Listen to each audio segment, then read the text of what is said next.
defeats come with cannons, smoke, marching, officers shouting orders until their throats give out.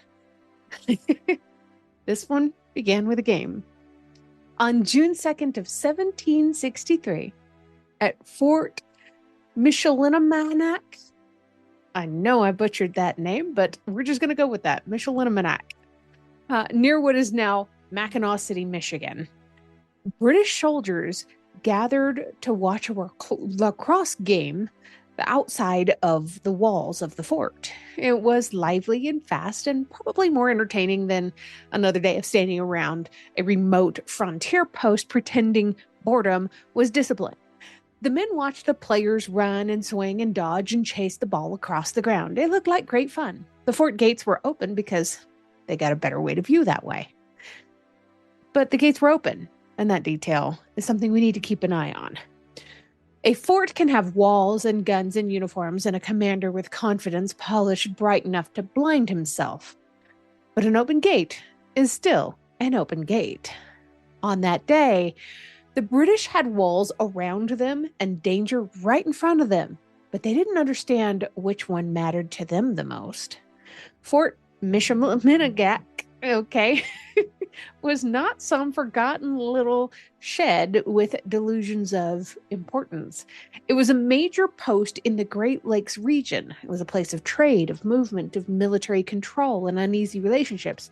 And for years, the French had dealt with native nations through diplomacy and trade and gifts and the long habits of alliance. And those relationships were never simple, but they were relationships. Then the French and the Indian War ended, and the Britons took over the French territory in North America. So the British inherited the forts and maps and supply routes and the responsibilities and all that good stuff that went along with it. What they did not inherit was automatic trust, and that was the problem.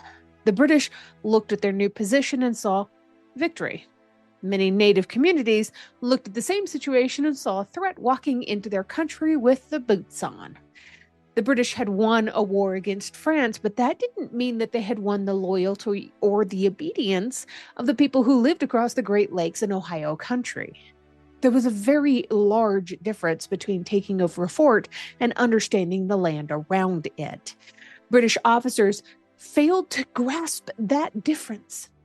And General Jeffrey Amherst, the British commander in North America, believed that the native nations would have to accept the British rule now that the French were gone.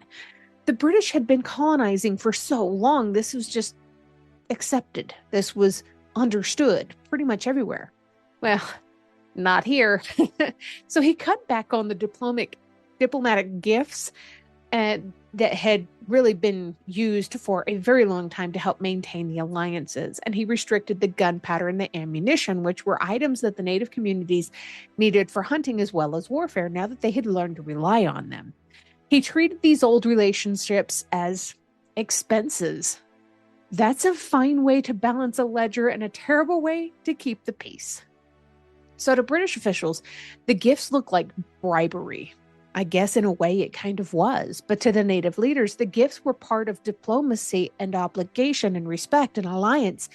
This was a cultural misunderstanding in a way. So cutting them off sent a message to the natives, and it was not a friendly one. It said, "We don't see you as partners." And the message traveled, and so did the anger. And by 1763, conflict was spreading. Pontiac, an Ottawa leader near Detroit, became the best-known figure connected to the uprising, though he did not command every native nation or every attack, of course. There were way too many nations of native peoples for him to be able to control all of them. So the conflict involved a lot of different peoples, a lot of different leaders, many grievances, many local decisions. It's often been called Pontiac's War or Pontiac's Rebellion, but the name kind of made the whole thing sound more centralized than it really was. It was not one man pushing a button that made every fort fail. It was a region that was catching fire because too many people had been insulted and threatened and ignored for just a little too long. So Fort Detroit came under siege in May. Other British posts were attacked. Some were taken by force and some were taken through deception, and some fell because their commanders trusted the wrong routine at the wrong moment. And these are all fascinating histories, but these are not the ones that we're talking about today. We're talking about the one that I can't pronounce. Fort Michilimackinac. Michilimackinac. Okay, I'm going to go with that this time. We'll see how I pronounce it next time. Anyway, the soldiers there had seen lacrosse before. They thought it was interesting. So this is important too. It was not some kind of a strange, unfamiliar spectacle that should have to make every musket in the place come up at once. You know, they're not feeling uncomfortable watching this happen. This is a powerful game. It's a serious game. It's thrilling. The players are very skilled and the movement's quick, and the ball could fly and vanish and appear again and send every eye after it.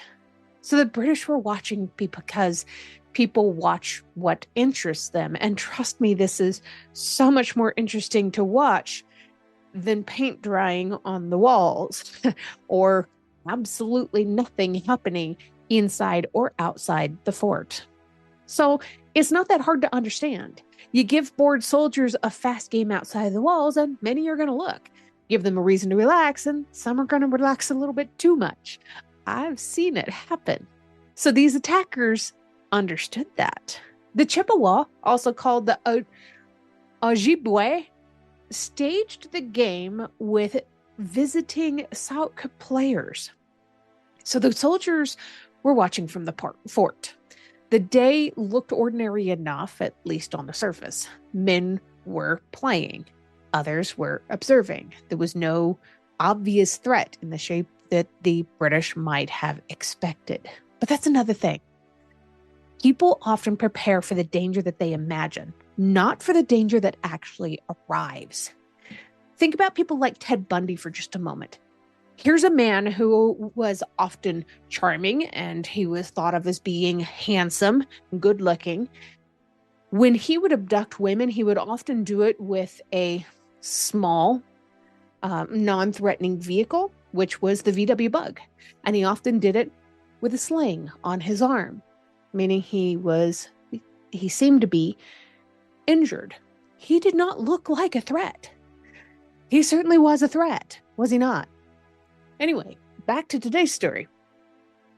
So people are watching this game and they're preparing for, just continuing to watch the game. It is a boring day. They don't see any danger in a way that they might perceive danger. So a soldier might watch for an armed charge. He might watch for men creeping through the woods. He might watch for a night attack, a shouted warning, a rush at the wall. But a game with a ball with people chasing it through the gate, well, that didn't fit the picture of dangerous. And because it didn't fit, it's exactly why it worked. At some point during the match, the ball was struck toward the fort. It went through the open gate and the players chased after it, which is exactly what the players would naturally do, right? Well, that was the beauty of the plan. Nothing looked wrong until everything went wrong. Once inside, the players, they moved very fast. Weapons had reportedly been smuggled into the fort by native women who had carried them in ahead of time when they were bringing different provisions. So the moment the players rushed through the gate, the game ended and the attack began. The British soldiers were caught off guard. They had to shift from spectators to defenders in the span of a breath. That's not an easy thing to do. One moment you're watching a sport, maybe literally leaning up against a wall, relaxing. And the next thing, the people that you were watching have weapons and they're aimed at your throat, and the fort is no longer yours in any useful sense. Your life is on the line. The result was devastating. About 15 of 35 men in the garrison were killed during that struggle within minutes. The fort was taken by surprise, and the attackers accomplished what a direct assault might not have done nearly as cleanly. They did not batter down the gate. They made the British leave it open. This is the part of the story that stays sharp even after all of these years. The fort did not fall because its walls were weak. It fell because, well, the defenders understood the moment. They understood their opponent. They thought they were watching a game. In truth, they were watching a plan unfold right in front of them and relaxing while they were doing it. And here's where the story becomes more than a clever ambush. The capture of the fort was part of a wider pattern during Pontiac's war. Several British forts fell when native attackers used familiarity and routine and diplomacy and counsels or trust just to get close.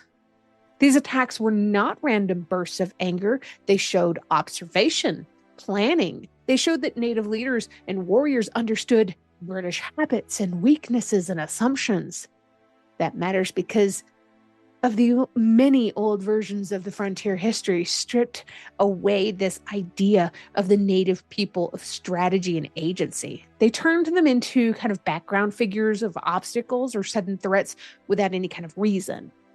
But this event shows something very different. It shows people reading the situation clearly, and it shows them understanding the psychology of this entire garrison. It shows them using patience and timing, and it shows a tremendous amount of intelligence.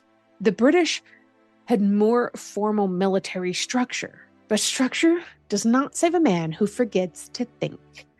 On June 2nd of 1763, the British garrison at Fort Michilimackinac had weapons, walls, authority. The Chippewa had a better plan. There's a grim humor in the way that this whole entire saga and story unfolds. It's hard to miss. Imagine being the officer who had to explain that the fort was lost because everyone was watching the ball. That's not the report anyone wants to write. There's no dignified way to dress that one up when handing over the report to your superiors. Well, sir, the enemy breached the defenses during athletic entertainment. It sounds like someone should have maybe just shut the freaking gate. But humor does not erase the seriousness of this whole story, of course. Men did die, a fort was captured, the wider war was brutal and frightening and costly, and families fled, and communities suffered, and soldiers and civilians were killed and captured. The conflict left deep scars across the region, but still this particular episode stands out because of the nerve of it. They had the audacity in spades. The attackers did not just exploit a weakness, they created a moment where the weakness would appear naturally. That's a higher level of planning. They didn't need the British to be foolish all day. They only needed them to be relaxed and entertained in the wrong minute. And they were. The fort had been established in a world of trade and shifting alliances. It sat where waterways mattered, where goods moved, where influence was measured not only in muskets, but of course in those relationships. And when the British took over from the French, they failed to understand how much of French power had depended on those relationships. They didn't care about those relationships. The French had not controlled the region by planting flags and building posts and forts. They had participated in systems of exchange and kinship and diplomacy, trade and ceremony. They probably even went out there and kicked the ball around with those guys. They gave them gifts and they made alliances. They married into their communities. They listened when listening served their interests and when it didn't. And they negotiated because they had to, sure, but also because it seemed to be the right thing to do.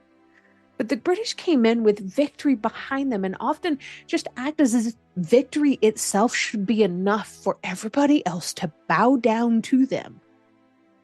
It wasn't enough. And the fort, well, that failure became just painfully clear. The British had the fort, but they did not control the terms of the trust around it. They believed familiarity meant safety.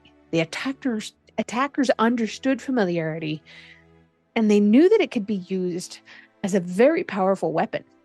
That's one of the sharp lessons of this story. Danger does not always announce itself in the form you respect or expect. Sometimes it comes wrapped in something ordinary, a meeting, a habit, a routine, a game, maybe even a pretty little bow or a cast on an arm.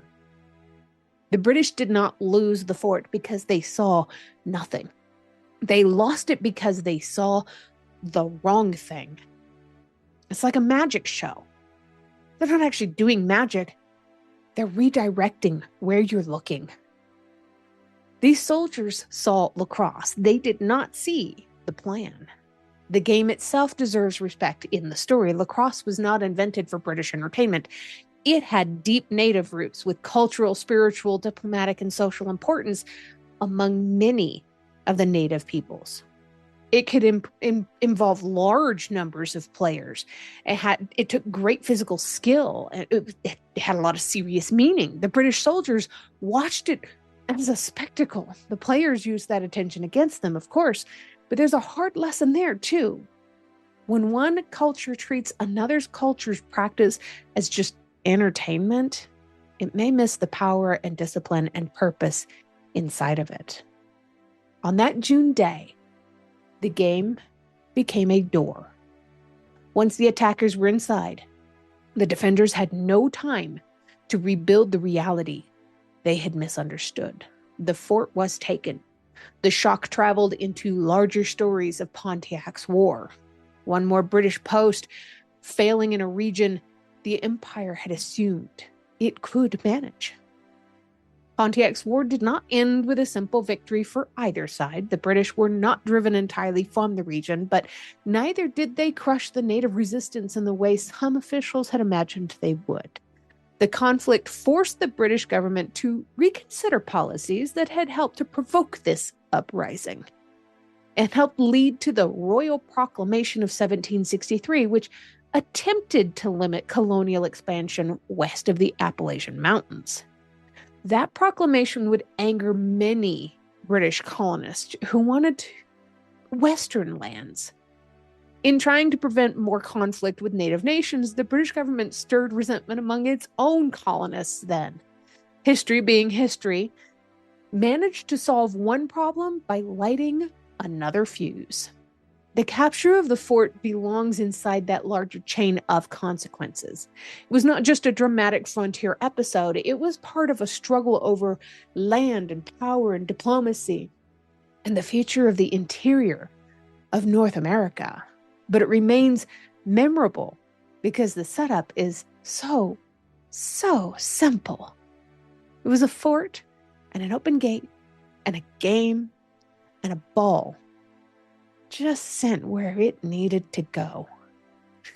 There were players running after it and a garrison realizing just too late it had been watching its own defeat warm up outside the walls. That's why the story still gets repeated. That's why people care about this story so much, especially the people in Michigan, even now. This carries the clean shape of a lesson. Do not confuse calm with safety.